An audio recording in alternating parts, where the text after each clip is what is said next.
From athletic stuff like a full court pickup game, swish, to athletic-ish stuff like a half-mile stroll. Get those steps in. Head to Sierra or Sierra.com for the brands you want at the prices that let you do it all. From athletic to athletic-ish, Sierra's got it.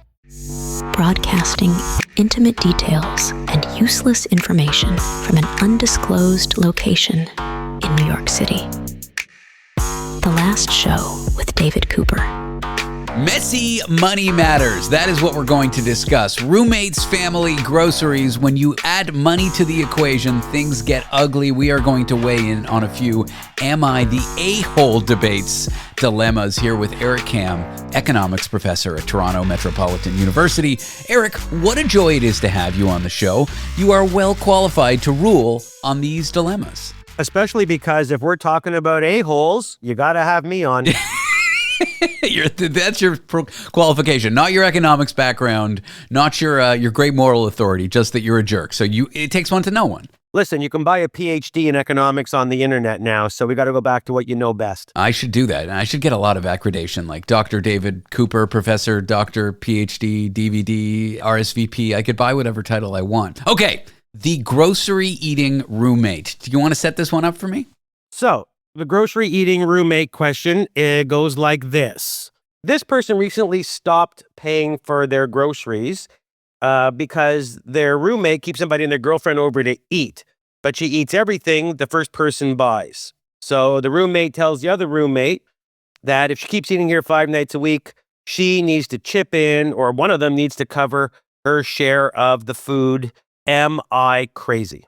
Well, it gets even worse than that. The person who feels taken advantage of comes home to see their roomie and the roomie's girlfriend eating their steak in their fridge. And that's when they snap and they kick the girlfriend out. And they want to know, are they the jerk for doing that? No, and I don't think they're the jerk for doing it because I have to be honest, I never had roommates. But when I think about communal living, everybody has to do their part as equally as possible, or that communal living arrangement falls to pieces. So it seems to me here that this is someone being completely taken advantage of, and you have to nip this in a bud. I mean, it's one thing that it'll never be exactly divisible, equal across partners. But when one person starts to take such dreadful advantage of other people, I think eventually you have to step in, because if you don't step in, that's like saying it's okay. I think that roommates should actually have separate foodstuffs. Okay, you got your food, you got my food. And then if we eat together at that moment for that meal, it's discussed. But beyond that, don't touch, like if I have a steak in the fridge, especially with the price of beef these days, that's mine in the roommate situation. Well, you know what? My daughter lives with 4 roommates away at university, and that you just described exactly what they do. Everything is kept separate. Where they even have a separate where in the fridge and where in the freezer they keep their food. And then on those rare occasions where it's all communal, they each contribute something and they figure it out. And it seems to work for them up till now. All right. I guess we've weighed in. This person is not the jerk for kicking their roommate's girlfriend out and being upset. Let's go to our next money matter. This is the $25 rent mistake. Basically, one person in a roommate situation underpays their rent by $25. Doesn't seem like that much, but they do it. This triggers a large late fee from the landlord. And then the roommates, of course, refuse to cover the fee. But the roommate who didn't spend the $25 was upset because the other roommates knew that they were short. They could have said something, but they didn't. And so this person's like, you knew about the error. I'm claiming I don't. Now we have this big fee. We should all share the fee. Where do you weigh in on this one? You know, I'm going to say something that's going to totally shock you in my normal day job as an economics professor and a capitalist. But my first problem with this is, why is the landlord charging a late fee on the rent? I mean, sometimes rent gets late, and I understand that you have the right to charge a late fee, but let's just assume for a second these are really good tenants. Do you really want to do that? Is it not enough just to knock on the door and say, hey, you're $25 low on the rent this month. Could someone make it up? Now, well, let's pause here because you live in Ontario. I've lived in Ontario, California, and New York. These are states and provinces where there's like regulations around what you can charge as fines and withholding deposits and this, that, and the other. But because America is the land of the free, certain states, like landlord behavior is totally unregulated. They can do whatever they want. And so that's the why. Sure. But there is the law, and I understand that. And then there's also common sense. And I think we've lost it because this could be really easily resolved if the landlord, who I assume is a human and not a numbered company, just went in and spoke to them and see if they could make up the difference. Not everything has to be adjudicated in a tribunal or a court of law. Yeah. If I'm a landlord and my tenant is 25, well, I would never be a landlord, scum of the earth, but not important.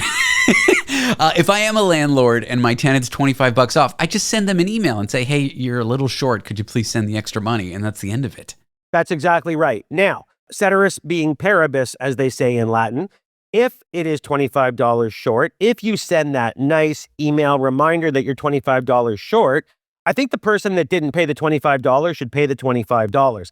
I don't believe you should have to socialize the late fee when someone's made a mistake. I mean, this question really is about being an adult, right? Let's be an adult here. First of all, the renter, be an adult, send an email, knock on the door, something friendly with a smile, and you'll probably get your money a little bit faster than you would if you actually adjudicate this. But then, come on, if you didn't pay the $25 for whatever reason, maybe it was a mistake, maybe you tried to sneak Sally through the alley, pay the $25. I actually think everyone's a jerk here, okay? And I'll tell you why. Yes, the person who is short should be responsible financially, but if the other roommates saw it before the deadline and just left it there, being like, it's their problem, I'm not even going to tell them, like, there's some responsibility if you notice your friend's short on like a restaurant bill to say like, hey, by the way, I don't know if you noticed, you didn't leave the $20 you needed to. They should have said something. You know, David, this is one of the reasons, and I know this is a stretch, why I never, as a professor, assign group work. Because group work never goes well because someone always does all the work and other people free ride. And so when we talk about these cases, what I like about them is they're kind of real life examples of free rider problems, right? Everybody wants to be a roommate. Everybody wants to be a good roommate. Everybody wants to share in the expenses until it affects them. Like there's simple solutions that are just absolutely common sense that people can do, and yet they run the other way so many times. I'm actually interested in what your take is on this next one. Okay, a homeowner rents a room in their house. They own the home. Let's just call it the brother. The brother rents the room to the sister. Sister pays rent, utilities, whatever. Brother owns the home. Sister does not. Now the home needs structural repairs, let's say like a new roof or a water heater or something, and he expects his sister to help out because family helps. Even though the sister doesn't have the name on the deed and is technically a tenant, the sister says, no, you're the landlord here. The actual repairs of the building fall under your purview, and the brother's upset. Who's the jerk here, and what do you do in a case like this?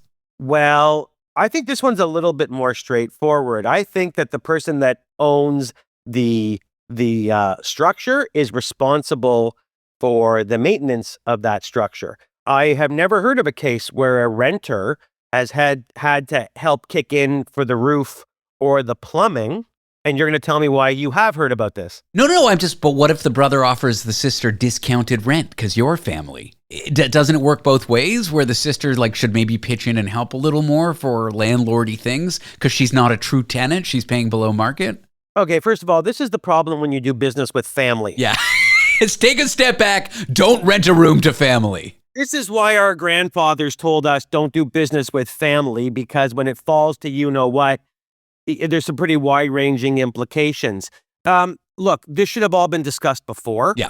Maybe, you need some foresight here, right? These are the things that you sit down and you discuss prior to the person moving in so that it's a mutually acceptable deal for all parties. I assume they didn't do that, and that, they're probably going to learn an expensive lesson.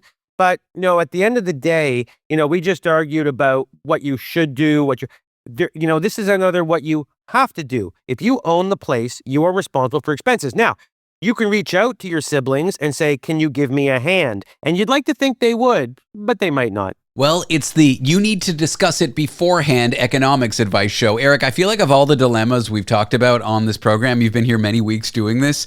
The advice is always discuss it beforehand, you idiot.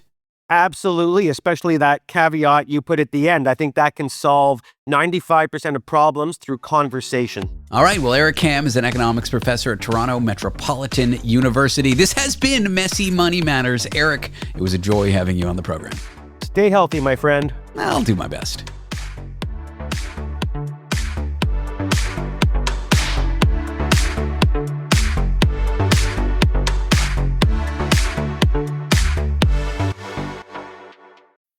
This episode is brought to you by Athletic Brewing Company. No matter how you do game day, on the couch, in the crowd, or manning the snack table, Athletic Brewing fits right in. With a full lineup of non-alcoholic beer styles, you can enjoy bold flavors all game long. No hangovers, no buzz, no subbing out for water in the second half. Stock the fridge for tip-off with a variety of non-alcoholic craft styles available at your local grocery store or online at athleticbrewing.com. Near beer, fit for all times.